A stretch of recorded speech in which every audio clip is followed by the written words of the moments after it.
me, Vicky Marie. Good morning, good afternoon, or good evening, wherever you are in this crazy world we're living in. So, sorry, I was nearly organised. I feel like I'm still not organised, but I am. So here we are, day 12 of this mushroom murder trial. And a dramatic day because a juror has actually been dismissed. We're going to look at that. Was right at the end of the day, though. There's other things that have come up in this on the trial today. Turns out that Erin had no deathcap mushrooms whatsoever, apparently, in her tests in her body, whereas the other three or four, the four victims, they did. So, yeah. What about that? Anyway, that's what we're going to talk about today. Oh, I was supposed to put my banner on when I start and I forgot. No, I thought it was organised, but as usual, I'm not. The other thing is, don't forget to watch this video right to the end because I have actually been foraging for mushrooms, believe it or not. So there's a little video coming on at the end of this video where you will actually see Vicky Marie Chats doing a bit of foraging for mushrooms and a few other things. Okay, so first of all, I just want to say thank you, of course. Thank you to all of you for watching, for caring about the three victims. We need the picture of the victims, don't we? Of course, here are the victims. Let me put it up on a bigger way while I just talk about them. Yeah, well, 4 victims, but 3 people who actually died from whatever happened that day at the lunch. This is the story of Erin Patterson, who supposedly, allegedly, has been charged with murdering 3 people and 1 attempted murder. And these people are Don here on the left-hand side, his wife Gail. And those 2 are the parents of Erin's estranged husband, Simon. So this is Erin's estranged husband, Simon. This is Erin. This is just a little catch-up for anyone who might not know. And here we have Don, Simon's father, Gail, his wife, and Simon's mum. Then we have Heather, who was Gail's sister, so was Simon's auntie, and Ian, her husband, and he is the only survivor. So for some reason, only known to her, allegedly to talk about some health problems she had, which turned out to be that she said she had cancer, but it turned out she didn't have cancer. Erin invited these 4 people for lunch one fateful Sunday afternoon, and especially Gail and Ian were delighted with this invite because they had never been invited to Erin's house before. Now, she also invited her husband, or her estranged husband, Simon, and he was going to go, but in the end he decided he wasn't going and he refused to go, said he wouldn't feel comfortable. But the other 4 people, they all went along and they were served individual beef Wellingtons on different plates from the one that Erin served herself, her portion of beef Wellington with mushroom sauce.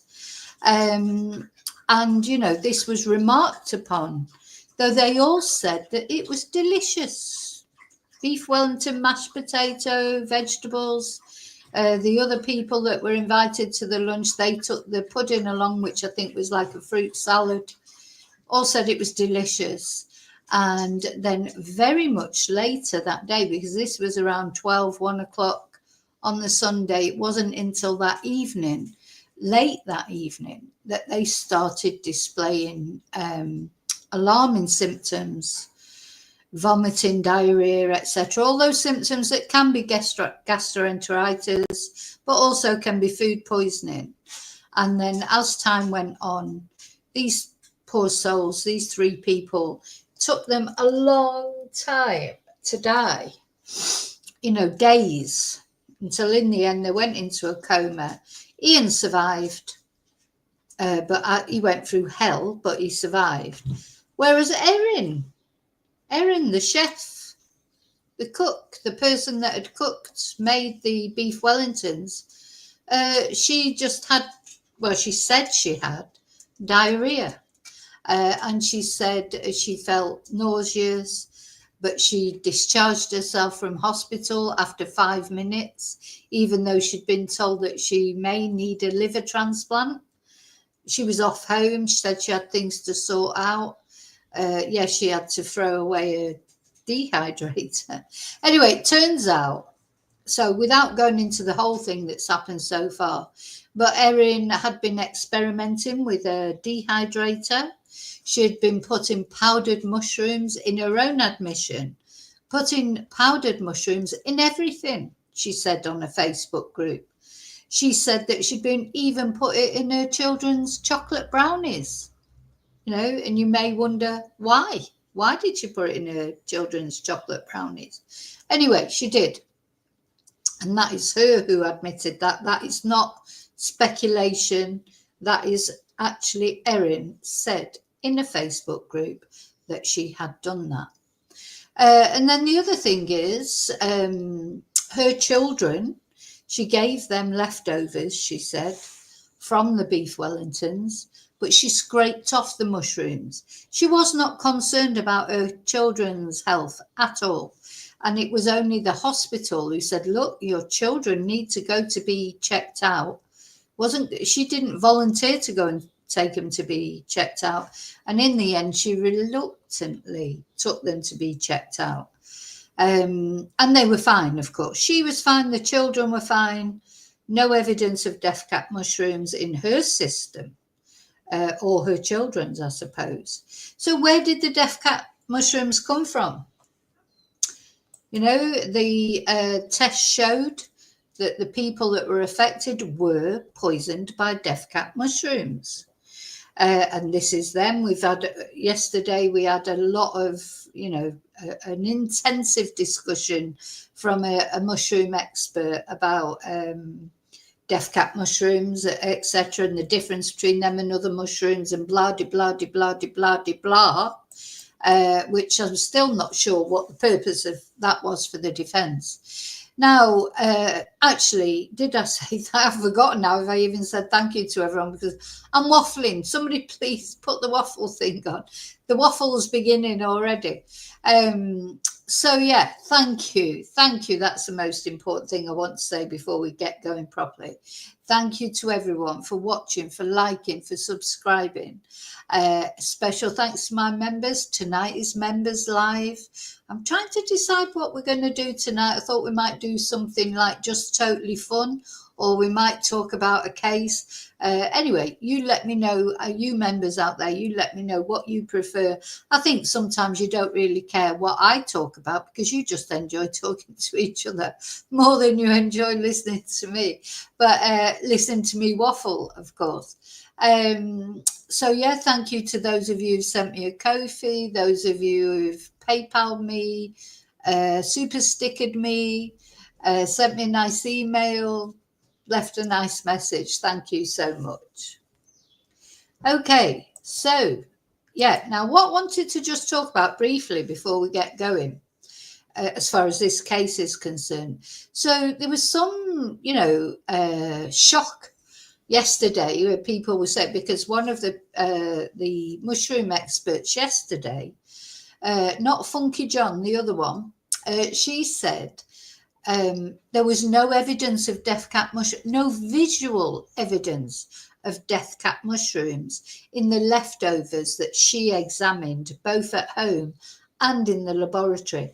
And I just wanted to make a comment about that. Don't forget that lady, she only made a visual, they weren't tested to see if they were deathcap mushrooms, but she made a visual assessment, and she said they were field mushrooms, normal mushrooms that you get in a supermarket, etc. But the other thing I just wanted to say, let's not forget that according to, if Erin is guilty, allegedly, The thing she'd been doing with mushrooms was dehydrating them, powdering them, and putting them in chocolate brownies. So you're not going to find big chunks of mushrooms like deathcap mushrooms in the leftovers. What you're going to find, if anything, if there was any, I mean, I think she disposed of the sauce. Just don't forget the leftovers she gave her children.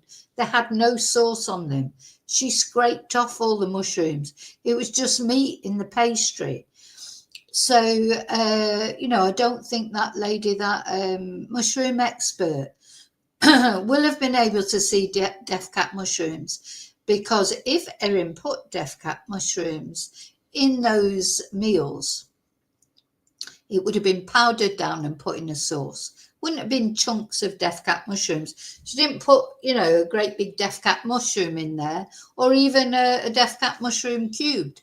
She will have put dried powdered deathcap mushrooms. And, they must have been in there somewhere, because these people tested positive for deathcap mushrooms. And we're going to sort of see a bit more about that today in the evidence that comes out today. So, I don't think that was, even some news channels are making out as if that was a big thing. I don't think it was a big thing. She would not have put those deathcap mushrooms. If she did, would not have put them in there, obviously. They were powdered, dehydrated, powdered, just like mushrooms were dehydrated and powdered and put in chocolate brownies. That was, in my opinion, I think that was her experiment to see if she could do it. Would anyone notice the taste? That's my opinion. And she found that they wouldn't, not even in chocolate brownies. Not deathcap mushrooms, but wouldn't even notice, her children didn't even notice that she'd put mushrooms in chocolate brownies. Now, there is no reason on this God's earth to put mushrooms in chocolate brownies, except if you're experimenting for a reason, I think. So I'm not surprised the mushroom expert didn't see, chopped up deathcap mushrooms. That wouldn't be the way that they were put into this meal. I mean, you don't know. They might have even been in the pastry. They might not have been in the sauce at all. If she was putting deathcap mushrooms, mushrooms dehydrated and powdered in chocolate brownies, why not in the pastry? Didn't necessarily have to be in the sauce even. Could have been anywhere where she put them. So just, even maybe in something completely different, maybe in their drinks. We really don't know, do we? So the point is, not that these people, did they die of deathcap mushrooms? They did. But how did they get these deathcap mushrooms? So remember, Erin was saying she bought the mushrooms that she served up in that meal in an Asian supermarket. It's now been shown that there were no other poisonings around that time. Deathcap mushrooms don't grow in China or anywhere in Asia. And, we've seen evidence of how they do grow in the oak trees near the oak trees round and about where Erin lived. We've also seen testimony that Erin dumped the dehydrator, took it to the dump, and the dehydrator had traces of deathcap mushrooms in it. So there's been deathcap mushrooms in that dehydrator. The question is, was it deliberate or was it accidental? Or did she just mean to make them sick rather than kill them? These are the questions. I don't think there's any question that Erin, that deathcap mushrooms were in that dehydrator one way or another. Okay, so again, remember to watch this video to the end. I will be foraging for mushrooms right at the end of this video. The other thing I want to say is, hello lurkers. Thank you for watching. Come into the chat anytime you feel like you might be comfortable coming into the chat. We don't bite. What's the other thing I want to say? Oh yeah, hello replay crew. And now I'm going to say hello to those of you who are brave enough to come into the chat before we start looking at the events of day 12. So some quick hellos. Hi Joanne. Hi, sheep farming. Hi, Angel. Hi, Bluebell. Oh, thank you, Bluebell. Hi, Maria. Yep, it's a very interesting case. Yeah, lots of Australians in the house. Good day. I can't even do an Australian accent, you know what I mean? I won't even insult you by trying one. Hi, Yvonne. I'm just wondering, Bluebell, of course, you are British, aren't you? But have you now got a full-blown Australian accent? Yeah, Bluebell. Bluebell's going to England in August. That's the best time to go, isn't it? Hi. I said hello to Maria. Hi, Rini. Now, just talking about weather, I can see a couple of you talk. It's freezing here in Spain today. We had some nice weather today. Well, I say freezing, it's 16 degrees. No, see now, last week we were getting up to 30 degrees. Now, and apparently it's going to pour down today. We've got storm warnings. So I'm going to just, it's going to be, well, say a duvet day. Obviously, I'm not in bed. I'll be doing videos and things. I've got some classes later. But it's got like storm warnings again. For God's sake, we've had so much rain this year.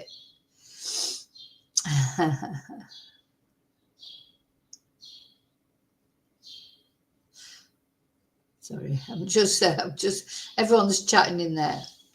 So everyone thinks you sound British still, Bluebell. Yeah. What I found because of course I'm from Manchester originally in the UK.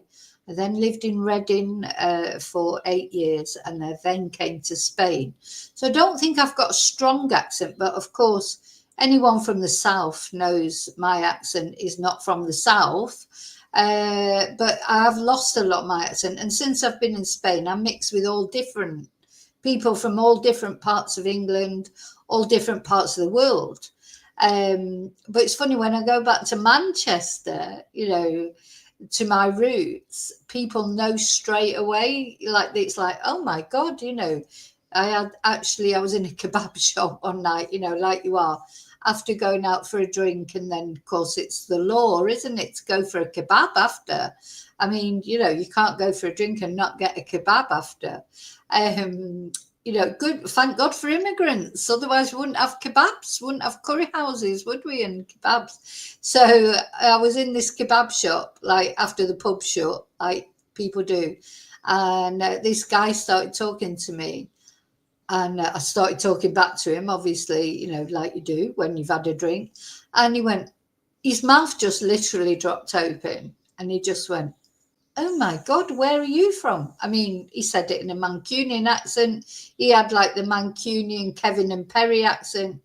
Can't do that now either. I could do it if I really thought about it. But, oh my God, where are you from? And I forgot, I forget I haven't got that Mancunian accent anymore like I used to have. So literally, I'm like a stranger wherever I go, because they don't recognize my accent as Mancunian. But I do find that once I've been in Manchester for a couple of weeks, it all comes back, because you can take the girl out of Manchester, but you can't take Manchester out of the girl. But it was funny because it was just the look on his face, like the surprise, because I didn't have. I think this was in Stockport somewhere, so you can't get much more Manchester than that. So anyway. Oh, I'm waffling. Come on, where's the waffle button? Waffle button, please. I'm waffling again. Sorry. If you're new to this channel, you have to get used to the waffle, I'm afraid. I do sometimes sort of edit the lives and just put out a video without the waffle, but a lot of people like my waffle, so that's the way it is. I felt like I had some more waffle. Oh, yeah, I wanted to show you. Sorry, I will get to the trial in a minute. So I've got my cranberry juice today in this mug. Now, this mug, number one son bought me this 10 years ago. I was thinking about it today. That's the only reason that because I thought, I'm going to drink out of that. And I thought, God, how long ago was it? So this is when he was living in Stockport. I think he got it from Poundland or somewhere like that. Now, it's actually, if I mirror my camera, you'll be able to see. Oh, I have mirrored my camera. Maybe if I don't mirror my camera. Oh, there you go. So you can see. So it's got flirt on it. Betty Boop. I mean, the reason you bought it is not because I'm a flirt. I'm not a flirt at all. Though, having said that, if I did flirt with you, you would know because, you know, I don't flirt with anyone. But when I do, you know. Yeah, flirt. Now, he didn't buy it because it said flirt. He bought it because it's got Betty Boop on it, and he knows that I really like Betty Boop. But I was just thinking about it. I thought, God, that's 10 years ago when he lived in the UK, and he bought me this mug. And it's actually got a lid on it. You can put your coffee in it and stuff, you know, so I love it. I absolutely love it. I have to hide it most of the time so it doesn't get broken, of course. Right, I'm going to go back to the other side now. So yeah, bit of waffle, but I love Betty Boop, I do. Right, no one's the waffle thing up, so I'm going to have it myself. Little bit of waffle there, as always. So we've got a members emoji for the waffle. Now then, let's get going with this trial. So just wanted to say that about yesterday, although that expert said she could not see deathcap mushrooms, she wouldn't, because they'd be powdered and crushed into something. So that didn't surprise me at all. That, you know, I didn't think it was shocking at all, to be perfectly honest. But I know a lot of YouTube channels made a big thing of it, but I don't think it's that relevant, really. Of course you wouldn't see them. She wasn't going to, you know, just leave a deathcap mushroom, you know, cap in there. I mean, the deathcap mushrooms were definitely dehydrated, powdered.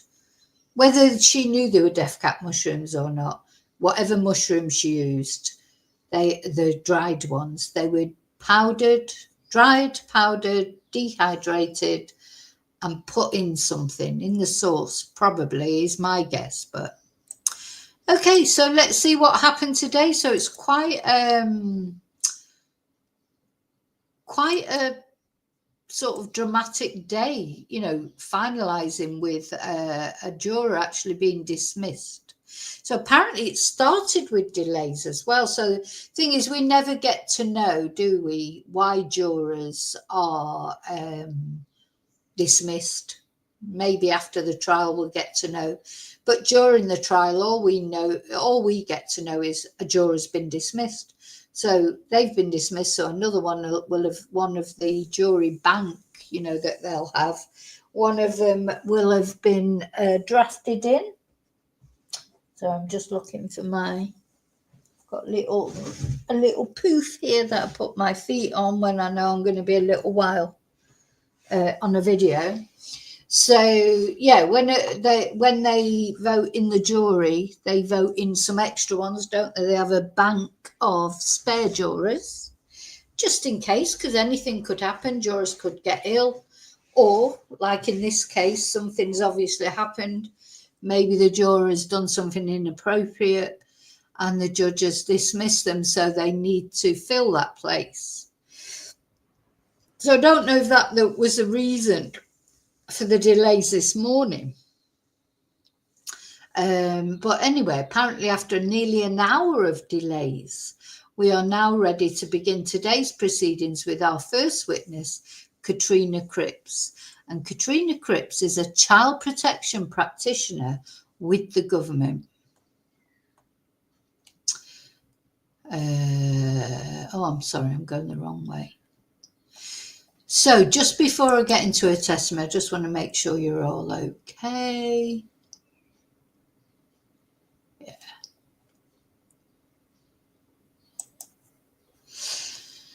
So she says she first met both of the Patterson children at Monash Children's Hospital on August the 1st following the lunch. Now, don't forget, Erin has 2 young children, very young children. They've, well, say very, you know, they're not even sort of late teen. One's a teenager now, and the other one I think is 9 now. But they were taken, she told them it was an adult's lunch. They couldn't come to the lunch, but she did serve them or leave them leftovers from the lunch. And they testified, didn't they, a couple of days ago with their testimony, but it was a video testimony from, their interviews at the time.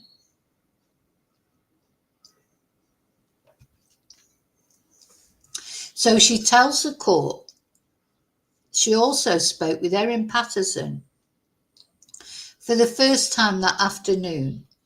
And she says that Erin detailed her relationship with her estranged husband, Simon, and their custody arrangements. She says that Erin informed her that the children did not want to go to their father's home on the weekends. Oh, so she said that they didn't want to go. Anyway, earlier in the trial, Simon Patterson had told the court he and his wife separated in 2015 and remained on good terms for a number of years. But he said that the pair's relationship had later become strained and there was tension in it. And this is a bone of contention, isn't it? Because why the motive, even if you believe that Erin did it, and even if she's found guilty of doing it, why did she do it? She had money. She'd been left all this money by her grandmother. She had a nice house. She had her kids, good relationship with her ex-husband, to all intents and purposes. Why would she risk all that? But of course, she wouldn't have expected to be caught. Nobody ever expects to be caught, do they? And she obviously put a lot of planning into this. But, I honestly think, and again, this is just my opinion, Erin was just not as clever as she thought she was. Don't forget, she was in these true crime groups, and the people in the true crime groups described her as a super sleuth, said she was really intelligent and this, that, and the other. So she probably thought she could outsmart the police. It reminds me of an episode of sort of Midsummer Murders or an Agatha Christie novel. She obviously thought she was cleverer than everybody else and she could get away with it, allegedly. And she couldn't, and she wasn't, but I honestly think myself, my heart believes that that's what happened. She thought she could get away with it. But the only thing I'm not convinced of is whether she meant to kill them or if she just meant to make them ill. So he said in late 2022, now they keep making a big thing of this. Seems like this really upset Erin. Miss Patterson was upset because he had listed himself as separated on his tax return for the first time and the impact that may have on their tax arrangements. Could that really be the motive? Anyway, she described her estranged husband, and maybe he was, we don't know, as controlling and emotionally abusive. And Miss Cripps says that Erin said debate around child support payments, which has been raised earlier in the trial, created tension in her relationship with Simon. And she felt like that's the time he had become nasty towards her. So don't forget, Erin inherited 2 million Australian dollars from her grandma. And for all intents and purposes, she was really generous with that. She lent him money. She lent his family money. She just got aggrieved in the end. That she felt she'd been so generous with everything, and she wasn't sort of, in her view, it wasn't appreciated enough. That happens. Not everyone who does good deeds, they do it for a good reason. Sometimes people, I've had that happen in my life. People do you a good deed and you think, oh, thank God for that. They were there when you needed them. Oh my God, you have to suffer forever for it. They never stop reminding you of what they did for you. That is not real sort of altruism, is it? To do something for somebody and then never let them forget. Don't you forget that's what I did. So is that what happened with Simon? Was he not grateful enough? Maybe although she was generous, and I think it's undeniable, maybe she didn't feel that she was appreciated enough.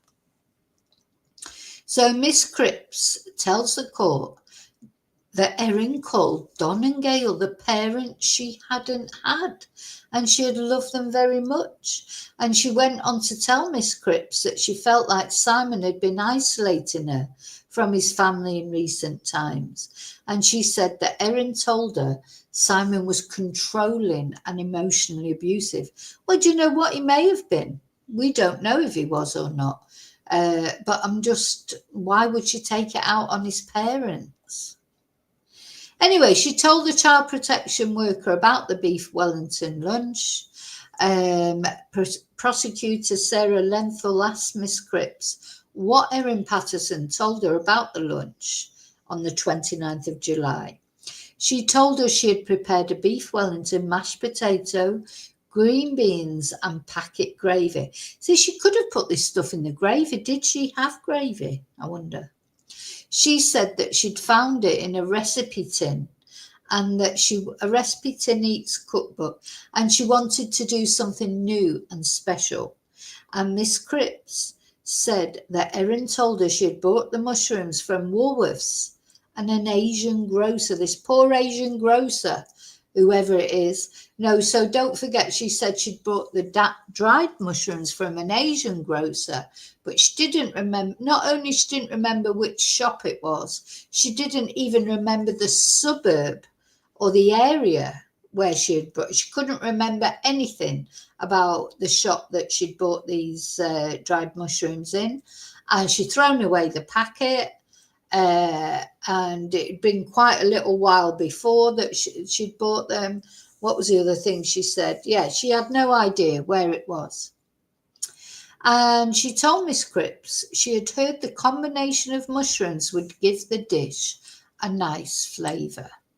So that's apparently why she bought those.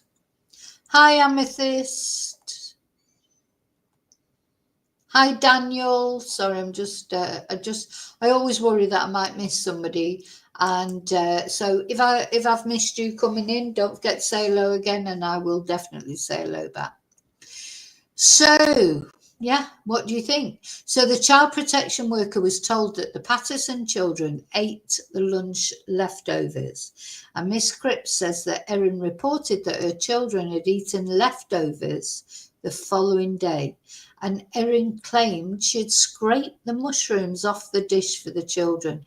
I just don't believe that. I don't think the children had any, those left. Now, when she says leftovers, they were her leftovers, probably. Leftovers from the unpoisoned beef Wellington.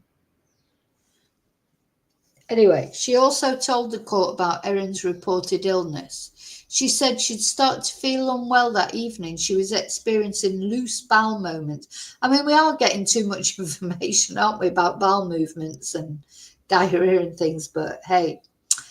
Miss Cripps says when Erin later took her son to the shop, she did not want to get out of the car, and she preferred to remain seated to prevent incontinence.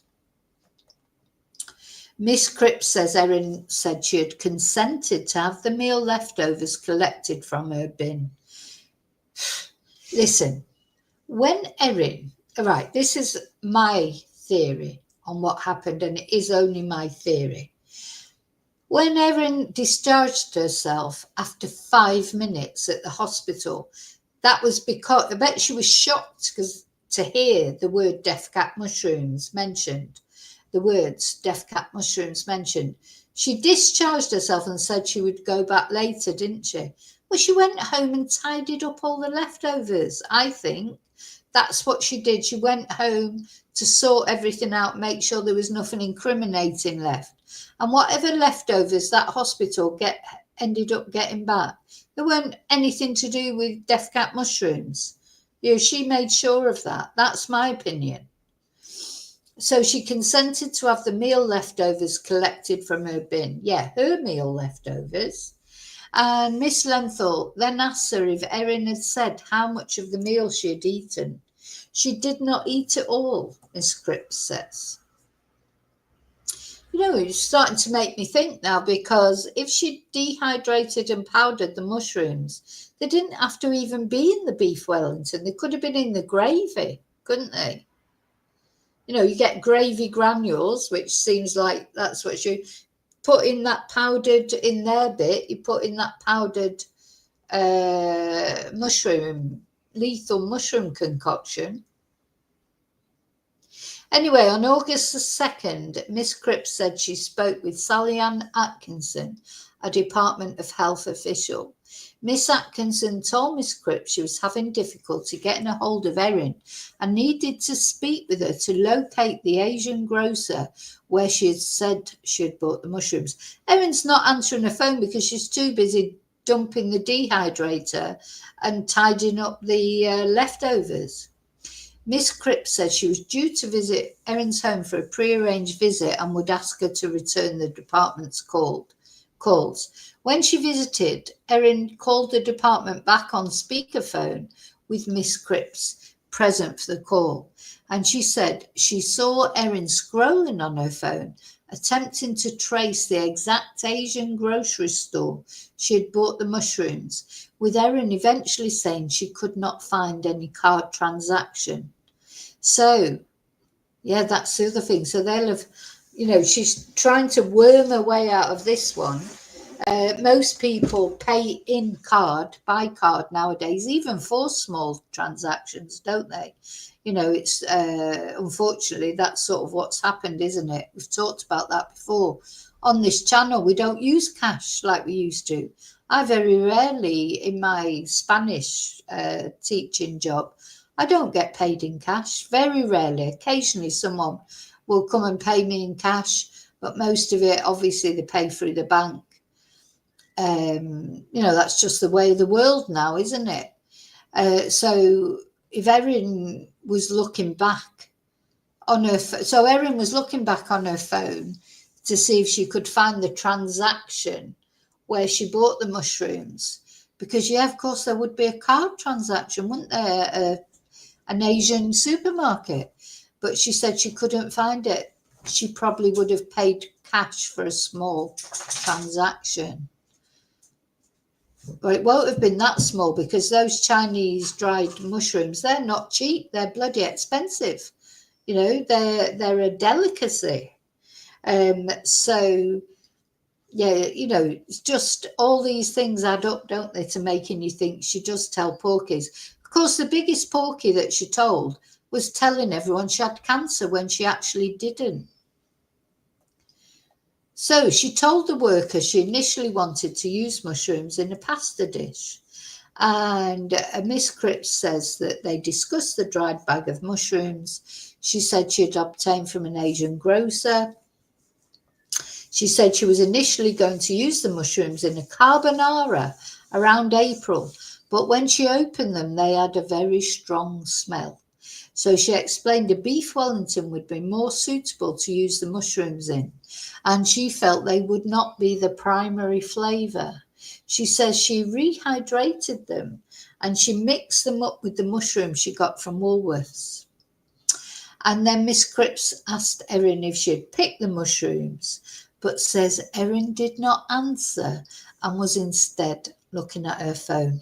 Oh, there you go. So that's conveniently deaf. When she's asked, did you pick the mushrooms? She just didn't hear her. Selective hearing, that seems like to me.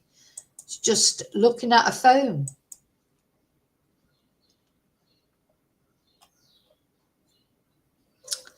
Hi, David.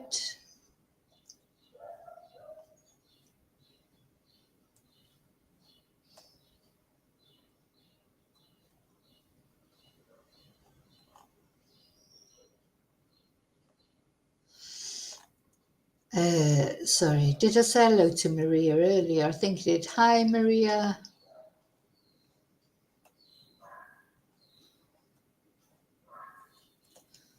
So, yeah, we've all done that, haven't we? And we know people who've done that. Somebody asks you a question, you're thinking, oh, shit, while you're trying to think of the answer.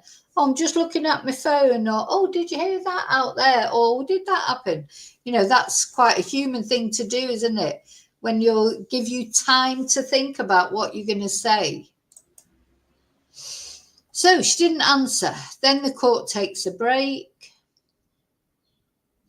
So then the defence comes up to question Katrina Cripps. And Miss Stafford, Sophie Stafford, she's I'm sorry. I mean, listening to her with that bloody mushroom quiz that she gave Funky Tony, I was going to say, Funky Tom. It's just, what was that all about? It just seems like Mr. Mandy, Colin Mandy, who's the main defence lawyer, he's never there first thing, is he? He always seems to get there late. And Sophie has to stand up and do the question. And I think she just prevaricates until Colin gets there. So she runs through the chronology of Miss Cripps' account of events and has her confirm several points. She's just prevaricating.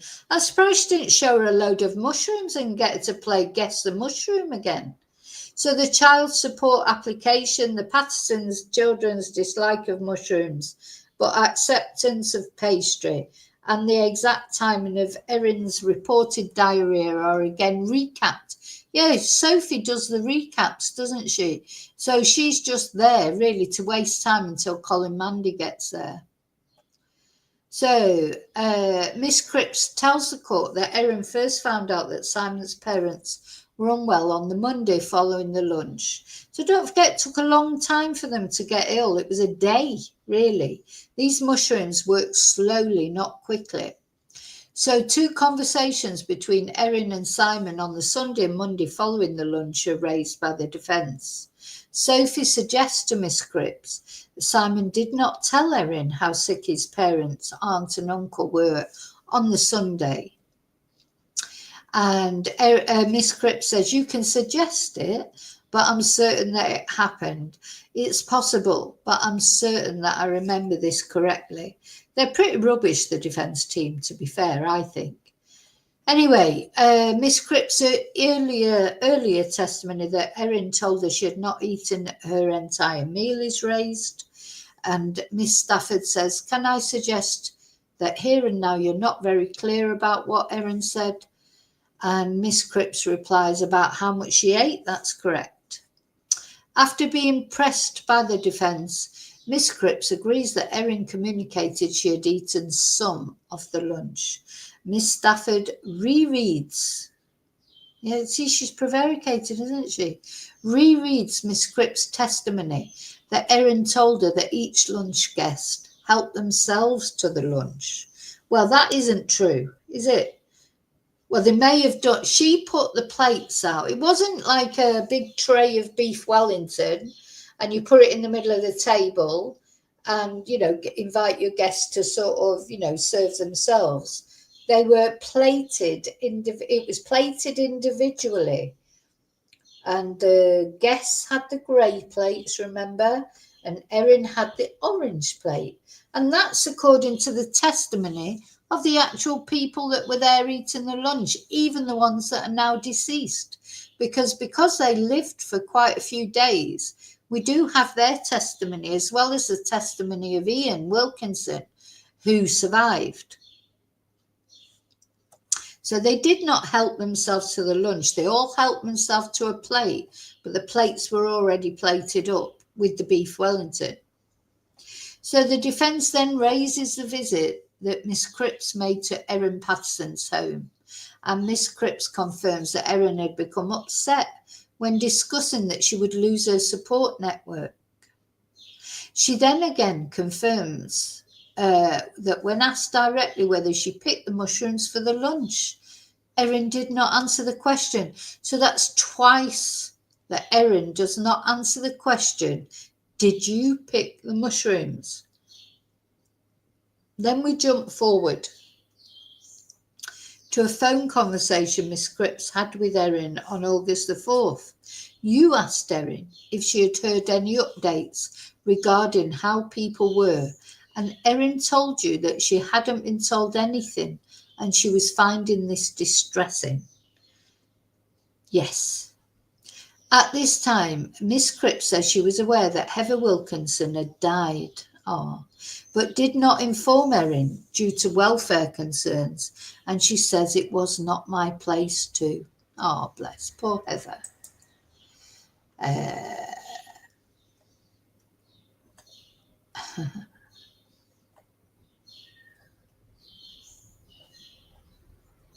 Sorry, so twice she's been asked. Did you pick those mushrooms? And she's just ignored the question. Now, okay, you might not hear it once, but would you not hear it twice? She doesn't want to answer that question, does she?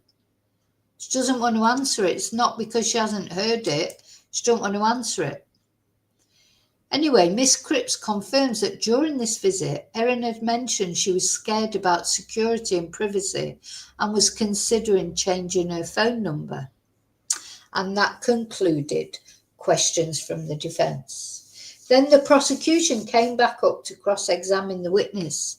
They tried to bring the conversation back to how much Erin ate at the lunch, but there is an objection from the defence. Why would you object about that? Anyway, the jury and witness are led out as they discuss it.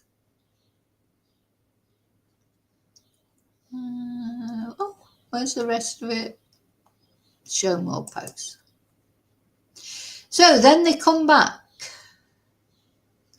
So then they sent them out for an early lunch. Then they came back. When we left, Katrina Cripps, a child protection worker who spoke several times with Erin, was giving evidence, and the prosecution is back up now to complete their examination. Now, I don't really understand why they're concentrating on how much she ate, because it's known that Gail, Simon's mum, she only ate half the meal, and her husband, Don, he finished it off, didn't he? But even though Gail only ate half of hers, she still died. So I don't know what they're trying to prove here, I suppose. Are they going to try and say, the defence, that the reason Erin didn't really become ill was because she didn't eat it all? But Gail didn't eat it all, but she still died. So I don't think that argument is valid, is it? You know? Poor Gail only ate half of it and she still died. So how is that argument even valid? You know, don't really understand that. So the prosecution, an argument in today's proceedings has stemmed from how much beef Wellington Erin Patterson said she had eaten. The prosecution points towards notes made by Katrina Cripps' colleagues in hospital during her first interview with Erin Patterson, and asks Miss Cripps to read them to refresh her memory. And she then asks how much of the beef Wellington Erin Patterson said she had eaten.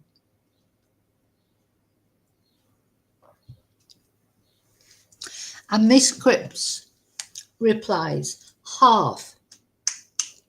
Sorry, I'm just got to put some oil on my, don't even know.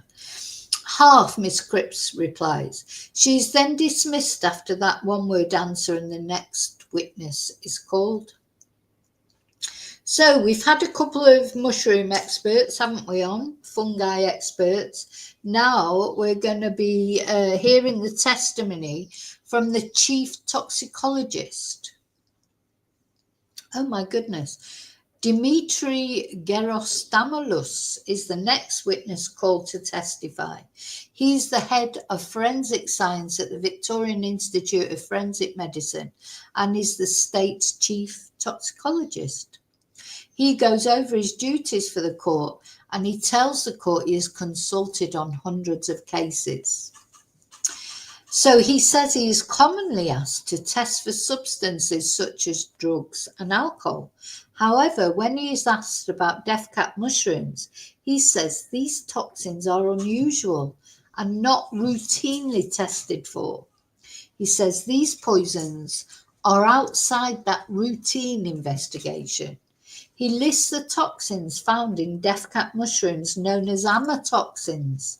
He says those toxins lead to necrosis, liver damage, and cell death.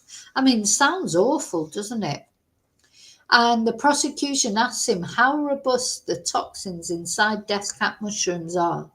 They are quite stable when these compounds are frozen, but also when they are subjected to heat, he says. He uses an example of toxins being heated while being prepared in a meal. Oh, and then Colin Mandy, who's finally arrived, jumps in for the defence and says he has a matter to raise, and the jury is then led out. So Colin Mandy doesn't want this guy to continue with his evidence.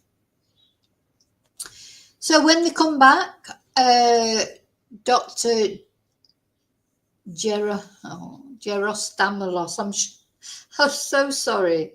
I'm so sorry. I apologise to anyone I'm insulting by totally butchering this pronunciation. So he's asked the lethal dose of toxins, which he says is 0.1 milligrams per kilogram.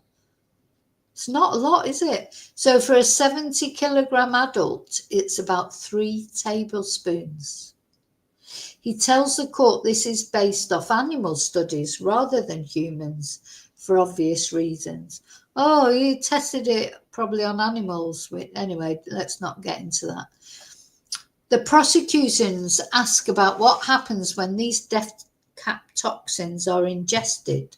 And he says that at the outset, a poisoning victim will experience vomiting, diarrhea, and progressively get worse without treatment. He tells the court that the body is unable to process the toxin as it would a normal drug.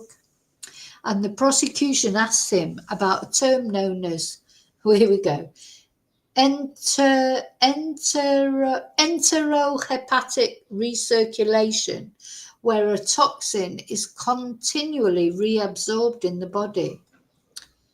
And the court hears that the toxins do not have a long half-life and leaves the blood after a day, but the concentration in tissues and urine is higher and easier to detect.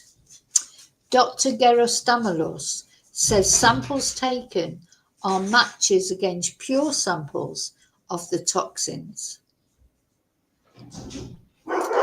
So the prosecution asked, sorry, I've just got a, the prosecution, one sec.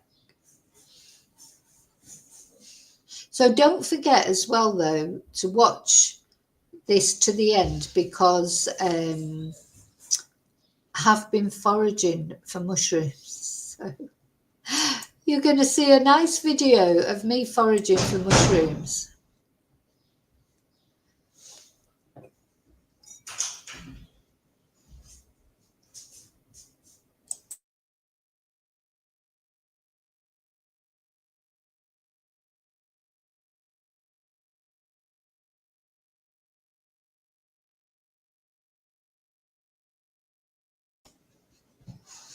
Sorry, I just had to put it on mute a minute because the big dog's come down.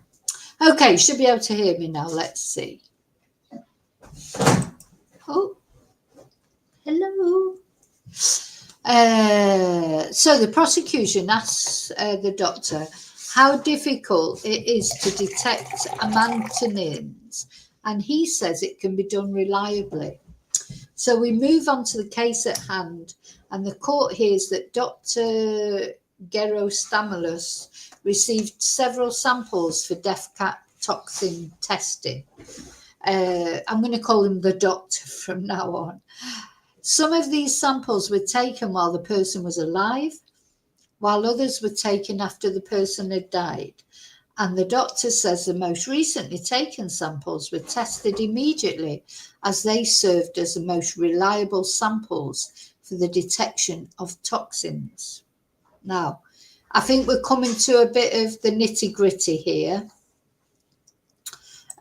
because he's going to tell us now who tested positive and who didn't. And I think that's very important, isn't it?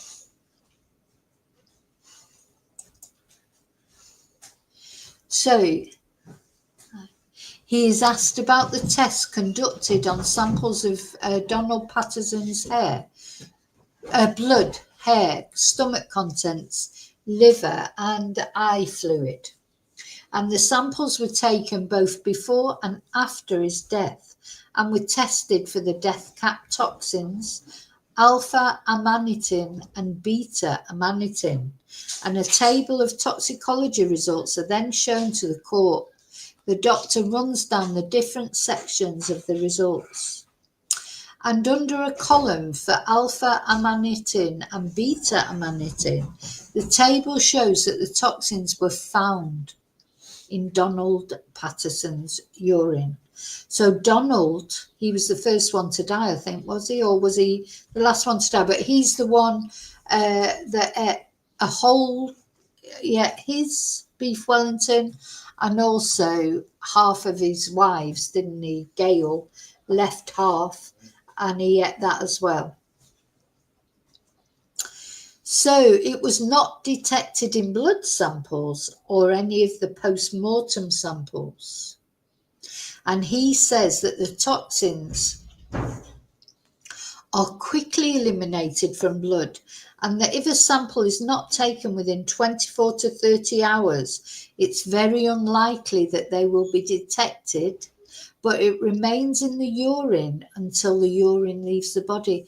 That's so interesting because, of course, Don had been in hospital, hadn't he? And he'd been in a coma, hadn't he? So, I don't know what they do with the urine. They'd have to put a catheter on him, would he, or whatever?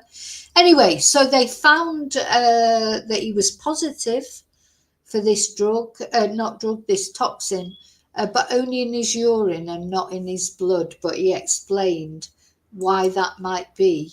So that's very interesting, isn't it?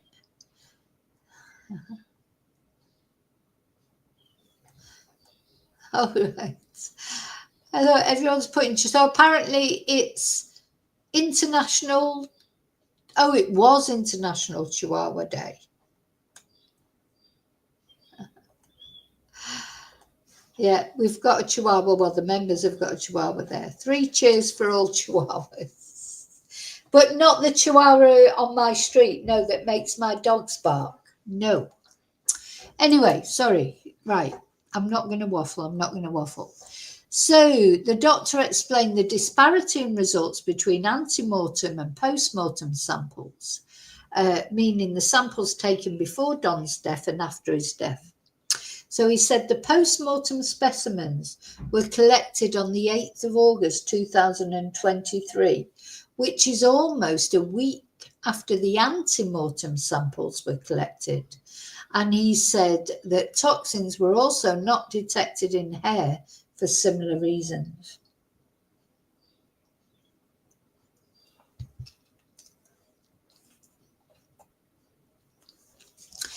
The next one to have her toxicology results shown is Gail, and no alpha amanitin or beta amanitin toxin was detected in any of the blood, serum or hair samples. So now don't forget, she only ate half, but no urine was collected from Gail Patterson. So, and then Heather's results showed no toxins either. Urine was collected from Heather Wilkinson, unlike from Gail Patterson, but no alpha amanitin or beta amanitin toxin was found in her samples. This is going to be a blow to the prosecution, isn't it? Or is it? So why was Don positive? Because they took his urine, of course, but they did take urine from Heather, but it was not found in her samples. Now, Ian Wilkinson's toxicology report results are shown, were based off a range of samples taken from him during his hospital stay. Oh, and with Ian, the court hears that the toxin beta-amanitin was found in his serum, and the sample of urine taken from Ian Wilkinson showed the presence of alpha-amanitin. So the men were positive. Their urine was positive. But the one lady whose urine was taken, Heather, it was negative. Do women urinate more often than men, maybe? I really don't know why that would be. Maybe they'll go into it now. And no death cap toxins were found in Erin Patterson's body. So a table, and they don't mean her dead body, of course, she's still alive. When I first saw that, I thought, Erin Patterson's body? Anyway, a table showing results from Erin Patterson's test is shown to the court, and no death cap mushroom toxins were found in her body. Samples were taken from both of Erin Patterson's children, and both children tested negative for the toxins found in death cap mushrooms. This is so interesting, isn't it? So you've got Don positive, Ian positive, or urine anyway, and serum with Ian. But the one lady, Heather, whose tests were done on, she was negative. And of course, Erin and the children were negative. Very interesting. Very, very interesting. Isn't it? Yeah. Okay. So then there was a break, and then they come back from the break, and Victoria's chief toxicologist, Dimitri, is still, who I can't pronounce his surname, is still in the witness box. And the prosecution shifts the topic to the leftovers from the lunch. He says he received the gravy, the fruit platter, and vegetable matter on August the 29th for analysis for toxins. And the prosecution details testimony from the mycologist Camille Truong, who we heard from yesterday. So don't forget, she was the one that told the court that the microscopic analysis, so don't forget that's only the visual analysis, showed no death cap mushrooms. And the doctor says, Dr. Gerostamoulos says the only real way of identifying poisons put in food is analytically through a laboratory. And he tells the court the lab works in identifying the toxins rather than the type of mushrooms. And he says that even if the mushrooms were liquefied or turned into a powder, the toxins would be detectable. Well, that's just what I was saying, isn't it, at the beginning? She's not, presuming she did do it, she's not going to just put big chunks of death cap mushrooms in there. It was dehydrated, powdered, liquidized, probably in the gravy rather than anywhere else. Anyway, how to test for death cap toxins. He details to the court the process of testing for toxins in the leftover food.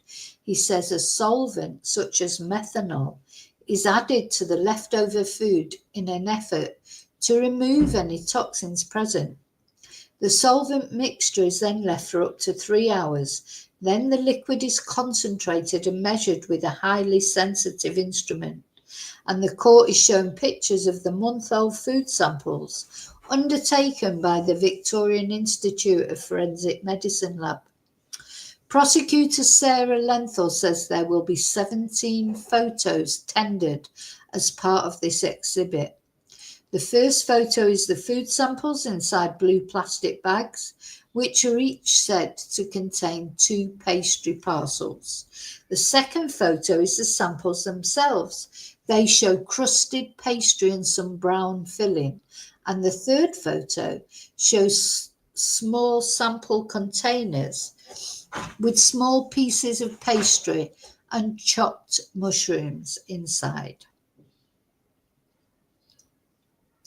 and it was detected in the leftovers. So Dr. Gerostamoulos says in one sample of mushroom paste, deathcap toxin beta-amanitin was detected, and beta-amanitin was also detected in one sample of meat. And a jug with brown liquid appearing to be gravy tested negative for toxins. So it wasn't in the gravy, it was in the mushroom paste. I wonder why she volunteered up those leftovers. Did she think it couldn't be traced? Anyway, we've been waiting for the smoking gun. That's a bit of a smoking gun, really, isn't it? You know, they were detected in the leftovers. I think they were also in the dehydrator. So this is a smoking gun. Well, I say it's a smoking gun. This proves that the deathcap mushrooms, you know, that's why they died. Of course, it doesn't prove that they were put there deliberately. That's the next thing, isn't it?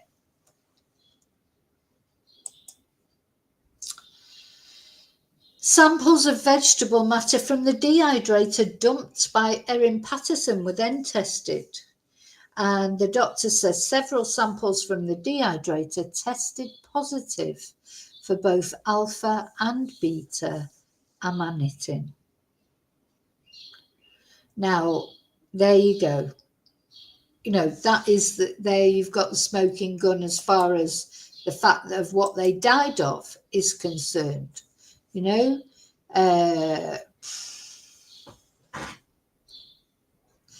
it's like, you know, just glad in it, if you like, in a way that there's some conclusive proof, because I must admit, you know, well, I've said it as we've been going through it, you know, we've been waiting for the smoking gun, we've been waiting for the evidence, and then of course yesterday when that the fungi expert said, oh no, she didn't see any evidence of deathcap mushrooms, but really she was only looking, that wasn't tests, that was only visual tests. And what she did not see, what basically, look, this is what a deathcap mushroom looks like. She didn't see any of them, you know, nothing like that in there, or even chopped up. But she, you know, now we're actually on the toxicology reports, and they're there, you know, they're there. And so she's not as clever as she thinks she is, Erin. Now, what's going to happen now is, I think, surely it's been established, unless the defence are going to come up and, you know, try and challenge the toxicology expert, like they did with Funky Tom, you know, giving him a quiz on mushrooms, like, what's this mushroom? What's that mushroom? Are they going to try and discredit this doctor, I wonder? You know, are they?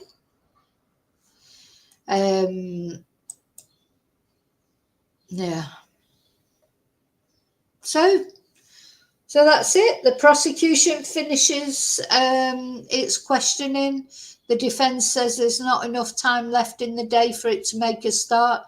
You know, Colin Mandy has to get off to wherever he's going. He turns up late, he goes home early.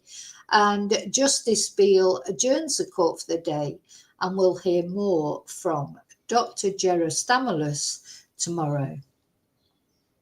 That's where we finish. So let's have a little recap. So we heard from two witnesses, Katrina Cripps, who was the child protection officer. She spoke with Erin Patterson in the days following the lunch, travelling to a Leongatha home where the deadly lunch was served. And the other witness was Dimitri Gerostamoulos. He was responsible for testing the lunch guests and the food they ate for traces of deadly deathcap mushroom toxins. And here's what we learned. So Katrina told the court that Erin reported eating half of her serving. Erin told Miss Cripps she feared for her privacy after the lunch and was considering changing her phone number. And Miss Cripps also told the court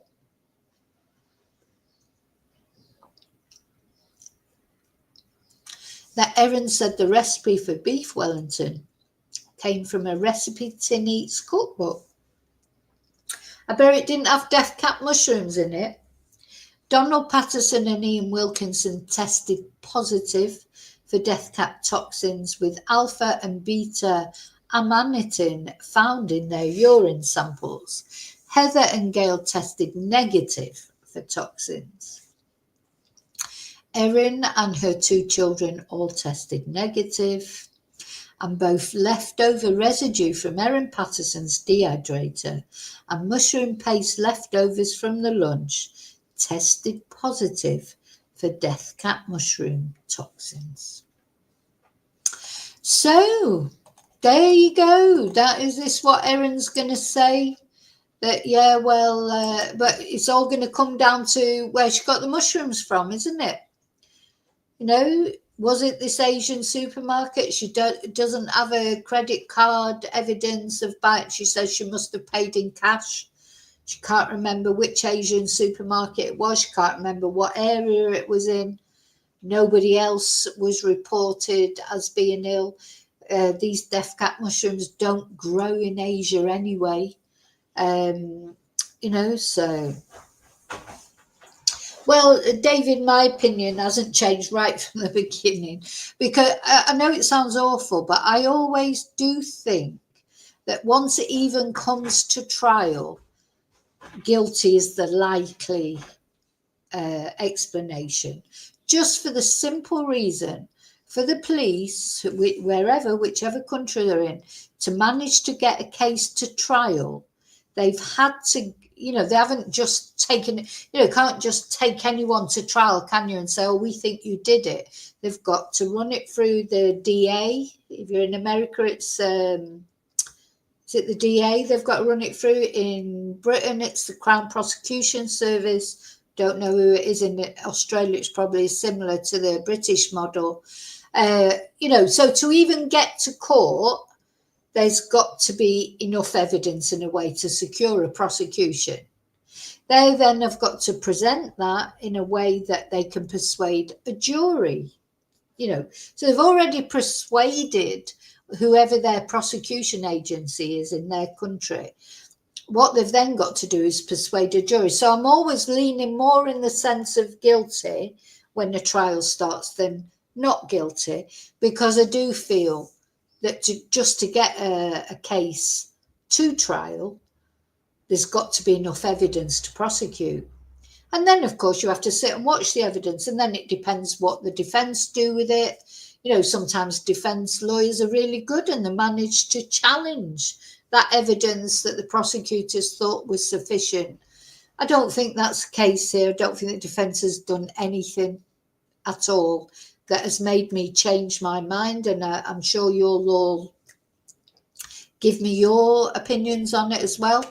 Have the defence said anything at all? So what we've watched every day, we're on day 12. We've watched every day, we've heard everything that's been said. Is there anything that the defence has said that has made us think, oh no, she didn't do it? I don't think they've presented anything, have they? And I know it's not up to the defence. It's up to the prosecution to prove that they did it. It's not up to the defendant is innocent till proven guilty.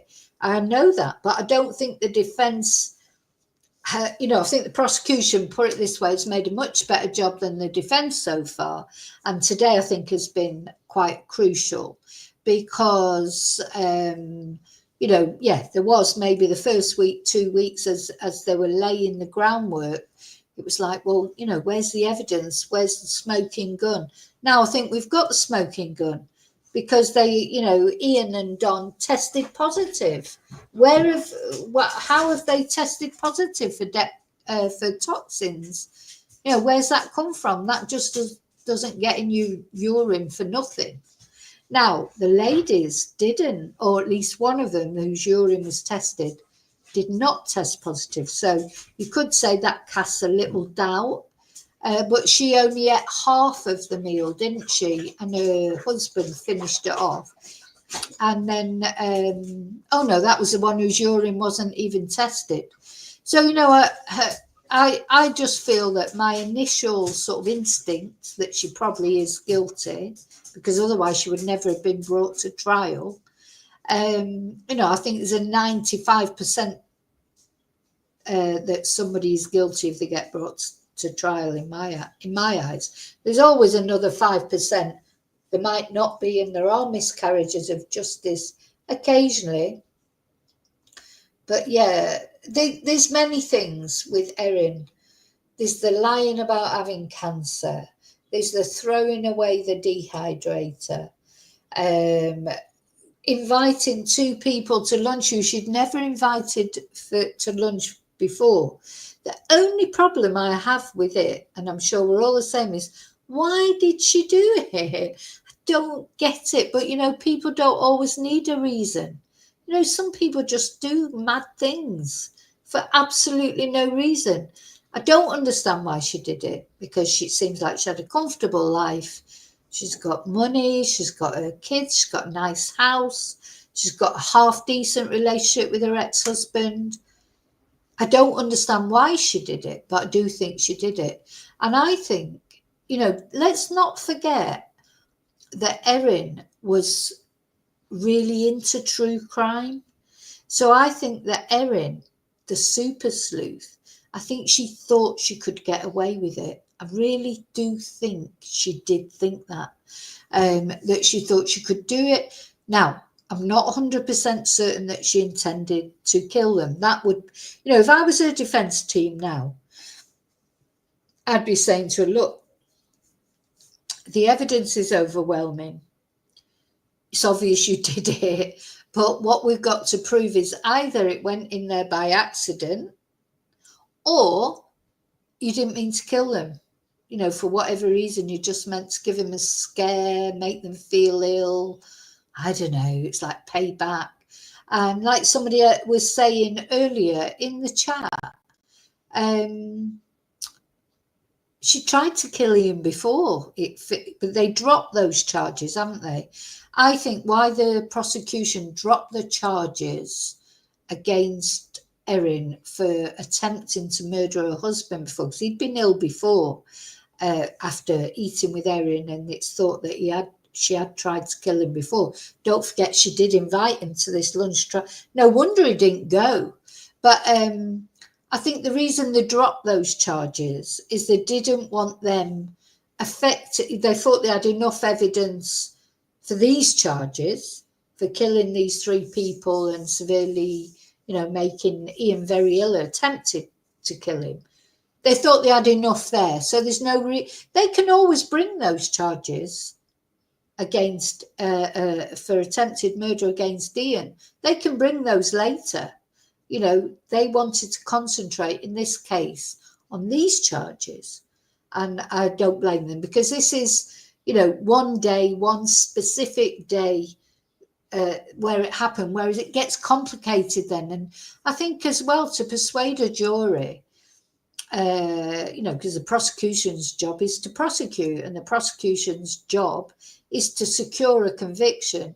And I think the easiest way to do that is to make it less complicated for the jury, because the jury, you know, they're just normal people, aren't they? You know, they're just people from you know, they don't know legal things, you know, and they can get bamboozled by too much information. You know, so if you sat there and not only you're trying to prosecute for these people, for the murder of these 3 people and Ian, who survived, and then you bring in the attempted murder of Simon, etc. It's too much information, isn't it?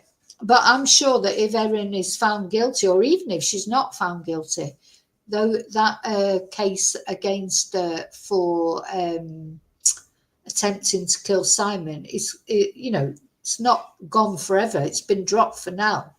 But I do think it's going to happen. Yeah, it's a funny situation, Joanne, because if it was, yeah, I don't think it was because her husband wasn't coming back, because to all intents and purposes, he wanted to come back. It was her who didn't want to resume the relationship. I think it's rooted in this when he said he was separated on that tax form. I think Erin likes control. So Erin, she got all this money, inherited all this money. She was generous with it.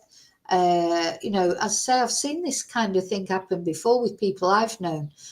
And then she's like Lady Bountiful. Oh yeah, I'll give you that money towards buying the house, or I'll help you with that. But you've got to show your due gratification, because if you don't show your due gratification, then they get pissed off. Then it's like, oh, hang on, I don't think they're being appreciative enough. You know, it's like Indian giving. We've talked about before, and it's an unfortunate expression in today's world, but it's an old expression. Indian givers give something with one hand and they take it back with another. I've seen it a million times. Oh yeah, I'll help you. Oh yeah, take that. I'll help you. You pay me back when you can. And then it's like, well, you know, why aren't you I helped you. Why aren't you doing this for me? You know, and then they want blood for it. They want blood for it. See, I don't get that. To me, you help someone if you can. You can't always help. You know, sometimes you'd love to help someone. I'd love to be in a position where I could help more people. You know, I'm not in that position financially, but some people are. You know, but when they do it, they shouldn't be sort of throwing it in people's faces. Like, oh yeah, look, I helped you with that. You know, what are you going to do for me? Or does that mean you've got to be their friend forever because... and you've got to put up with anything they do because they've helped you once? You know, I don't understand that. When you give help, and I'm talking about help, I don't mean giving people money, you know, forever. They have to pay it back, of course. But still, even then, it's like, oh, well, I did. Oh, God, they never forget, do they? You know, if you want to help someone, help them.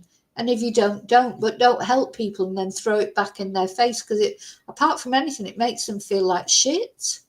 So, you know, and sometimes people accept help from people because they have no choice. It's not that they want to take off someone, it's because they have no choice. And if you'd ever been in that position, you would understand that. But I think some people don't understand that. And that's what I think's happened with Erin. I think she's helped everybody, which is lovely, but then she's felt like she's owed something more even than what she's done. It's like, you know, oh, it's a very strange thing. And that's what I think's behind it. It's like, you don't appreciate me enough. You put yourself down as separated, but you never asked my permission to do it. Because then they think they own you as well. Everything that you do after that, they own you for it because they helped you once. And I think that's it with Erin. I think that's exactly it. She liked to be the kingpin of everything, and maybe her ex-partner Simon maybe started doing things without her. Maybe he is a horrible person. I don't know. She says he was controlling and this, that and the other. Well, maybe he was, but we don't know that, do we? So, you know, we don't know him and we don't know their relationship intimately. So only she knows the truth of that, and he knows the truth of it, and people who know them. Maybe he was controlling. But she's definitely done it out of some sort of spite, in my opinion. But not because she wants him back, because she could have had him back. It's like she just wants the control. Some people just want the control. Don't want that. I've seen that a million times with friends. They're not friends anymore. People who had left their partners, told their partners, oh no, don't want you anymore, or never said anything good about them. And then when their partner starts moving on, they're right in there.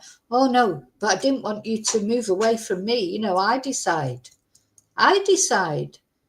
You know, don't want you to have anybody else. I want you to be with me when I want it, but I don't want you to have a life with anybody else because I'm in control. I dictate what happens. This is what some people like to do, men and women. That's what they like to do. They like to wield the power.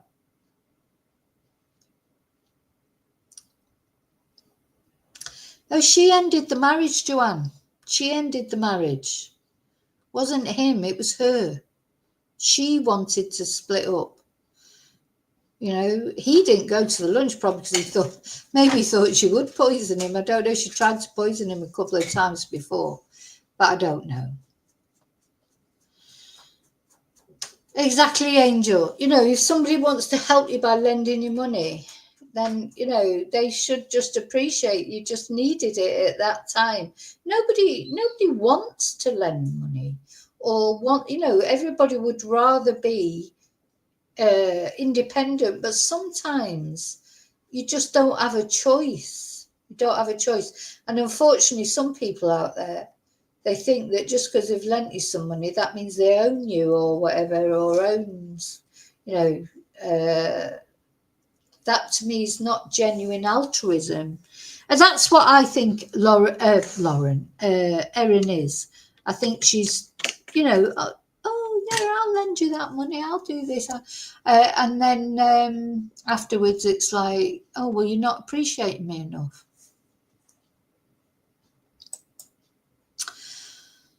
Okay. So it's good to try and be independent, but sometimes you can't be.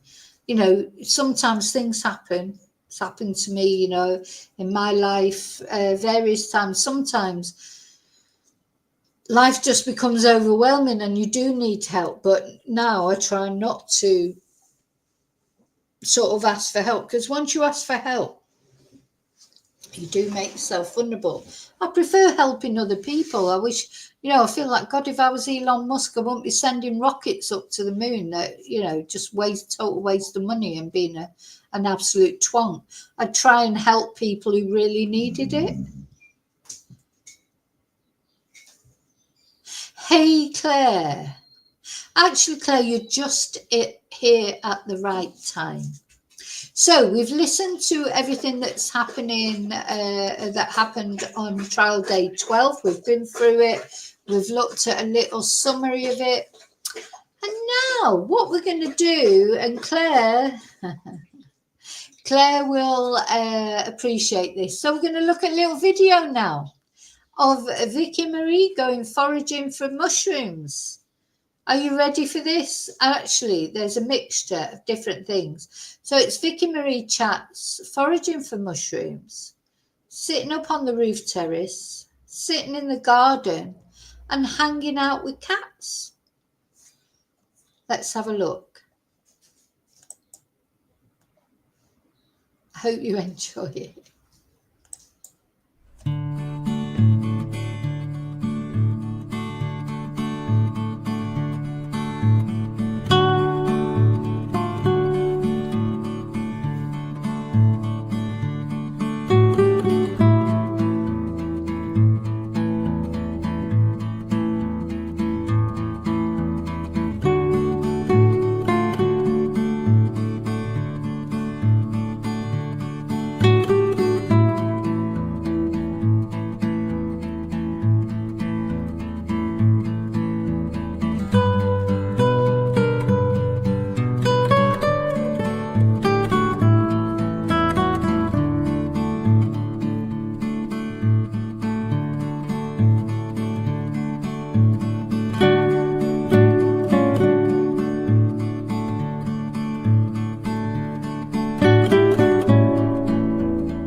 So thank you, Claire, because that's Claire that sent me the photos and I've put them together in a video.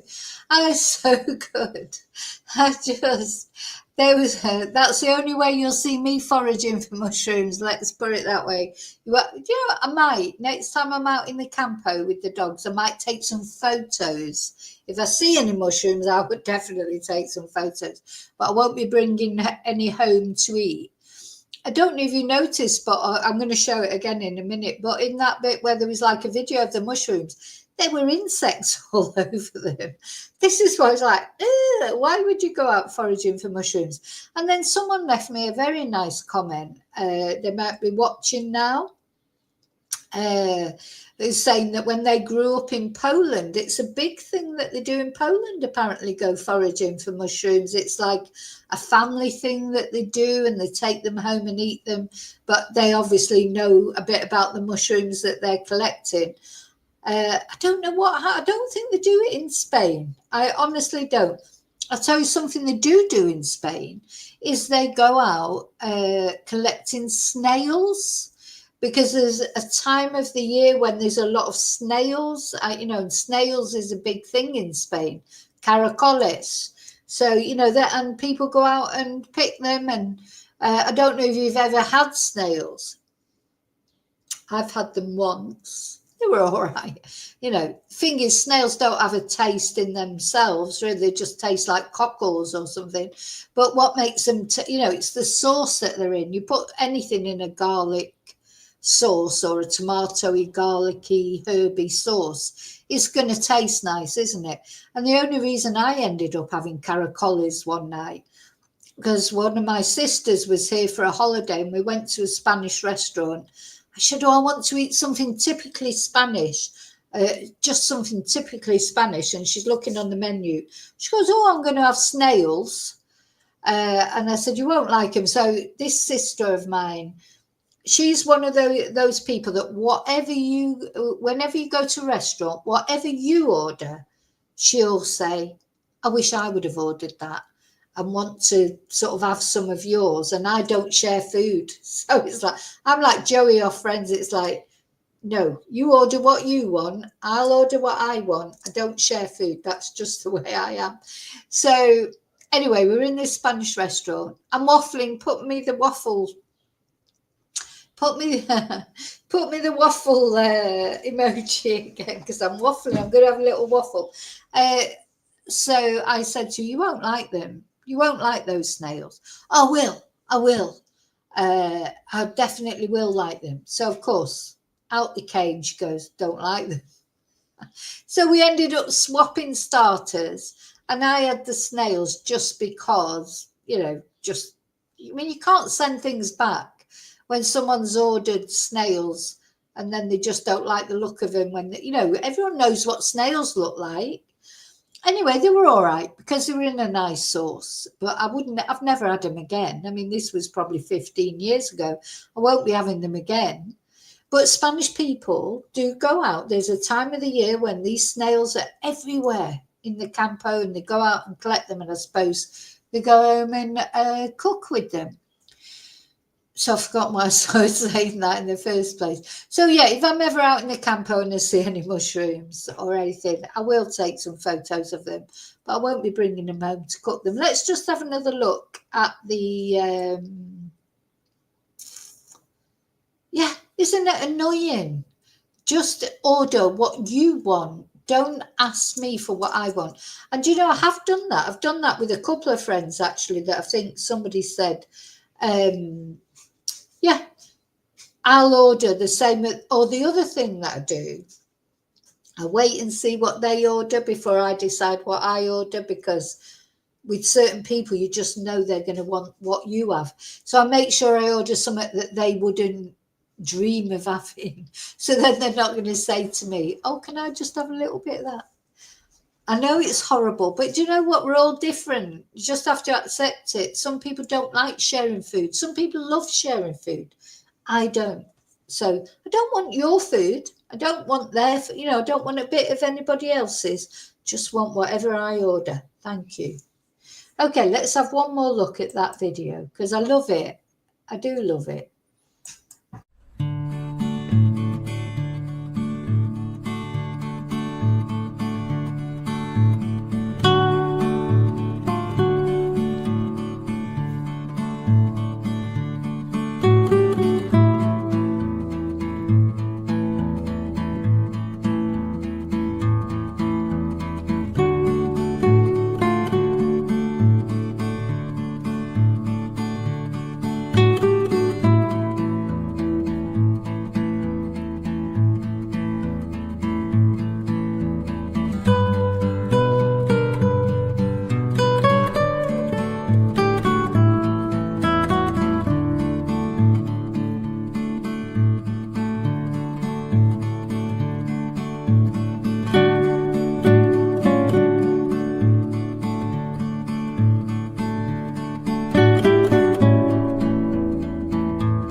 So now, just thank you, Bluebell, for reminding me. I never even mentioned the juror that had been dismissed. So let's have a look at the juror that's been dismissed. What's happened? Now, we won't know why. I would imagine nobody, we won't. Well, we'll see. Let's have a look.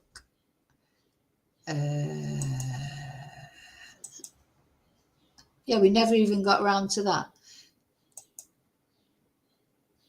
Victoria's chief toxicologist has told the triple murder trial his testing revealed traces of deathcap mushroom toxins in food samples taken from a bin at Erin Patterson's home. Dimitri Gerastimoulis says he received the samples for analysis a month after. Oh, here's Dimitri. It's nice to see pictures of them as well as just read about them. So this is the toxicology expert. After the lunch, telling the court he found toxins in both the meat and mushroom paste. The toxins were also detected in vegetable matter taken from the dehydrator Erin Patterson dumped at a local refuse station. Dr. Gerastimoulis told the court how much deathcap mushroom matter would... Oh God, is that deathcap mushrooms in the wild? I mean, they do look edible. Don't you know, if you saw them, you think, oh, that's a nice looking mushroom. Constitute a lethal dose, saying it was 0.1 milligrams of mushrooms per kilogram, or about 3 tablespoons for a 70-kilo adult. Earlier in the day, a child protection officer told the court she had several conversations with Erin Patterson in the days after the lunch. Katrina Cripps saying Ms. Patterson... Oh, and there's the child protection officer. Yeah, going back to the video, Claire sent me all the photos.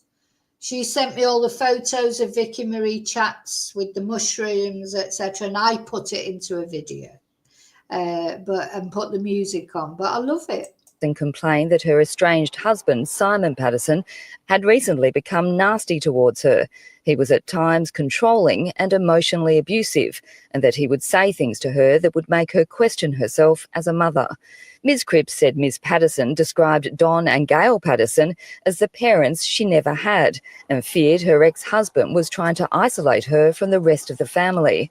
The court heard Erin Patterson told Ms. Cripps she had been trying to reconnect and decided on the beef Wellington from the Recipe Tin Eats cookbook because she wanted to do something new and special. The trial resumes tomorrow, but minus one juror who was discharged this morning by Justice Christopher Beale amid reports he'd discussed the case with family and friends. Sasha Payne, ABC News, Morwell. That's all we know about that juror. You know, people will go on there and say they know more. They don't. We won't get to know anymore. The juror's been dismissed, as this lady said, allegedly because of discussing the case with family and friends.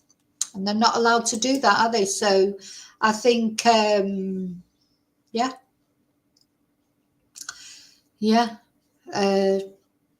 That's why the juror's been dismissed. But anyway, the case is continuing. The trial is continuing.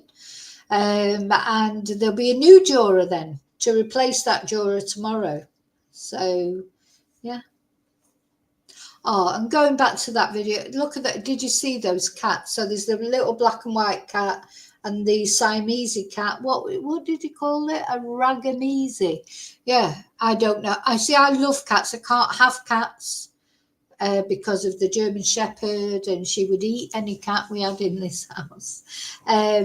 But I just love them. So it's lovely. Claire sends me pictures of her cats. She's got 2 cats. Just give us what their name is. It Rafa or Rafi? And I can't remember the name of the other one. But yeah, it's lovely to see cats because I love cats. All right, I remember you there. And just so that we don't forget that she's there, that's Princess Tia reminding us that she's there. But yeah, I love cats, but I can't have any, so it's lovely to see them on pictures. And it is a beautiful cat. Thank you, Joanne. Rafi and Bunny, that's it, Bunny, yeah. And Rafi is the Ragamese, or whatever they're called, Ragamese. And Bunny is the black and white cat. So yeah, lovely. So yeah, that's what I've been doing yesterday. I've been foraging for mushrooms, sitting on the sun terrace, sitting in the garden, hanging out with cats, beautiful cats. Yeah, I think it's the word cat. Yeah. Yeah, and unfortunately Claire's black cat didn't come back. Now, you know, this is, I don't know, even if, you know, when the day comes that I don't have to worry about Princess Tea, I don't know if I'll have more cats, because as much as I love them, I couldn't let them out. I've lost so many cats over the years. It's heartbreaking, isn't it? It's heartbreaking, any animal that you lose. But cats, you know, because they're so independent, if you let them out, you know, they disappear or they get run over or things happen. And I don't think I could face all that again. So I probably will not have any more cats. But if I did have a cat, it would be a house cat. So... okay, so I'm going now. So that is day 12. Oof, it's quite an eventful day, wasn't it? Quite a lot of information came out there. I do feel that now we have got a smoking gun. You know, these people were poisoned with deathcap mushrooms, and they were in the dehydrator. How did they get there? This is the next thing that has to be proven, isn't it? So we're in week 3. There's still another 3 weeks forecast for this trial, though the judge had said that it probably won't go that far, but we don't know. So, yeah. Okay, so I'll see you really soon in the next video. I'm going to put my normal exit video on. Oh, and of course tonight is members. Hello, baby. Let's see. Are you going to... Oh, there she is. There's that beautiful girl. Yeah, she's so beautiful. Oh, look how white she is round her nose now. She's getting old now. Yeah, see you really soon in the next video. And until then, oh, so sorry, see you tonight in the members. And if not, I'll see you tomorrow. And may your God go with you. Bye. Let me put my normal video. Bye.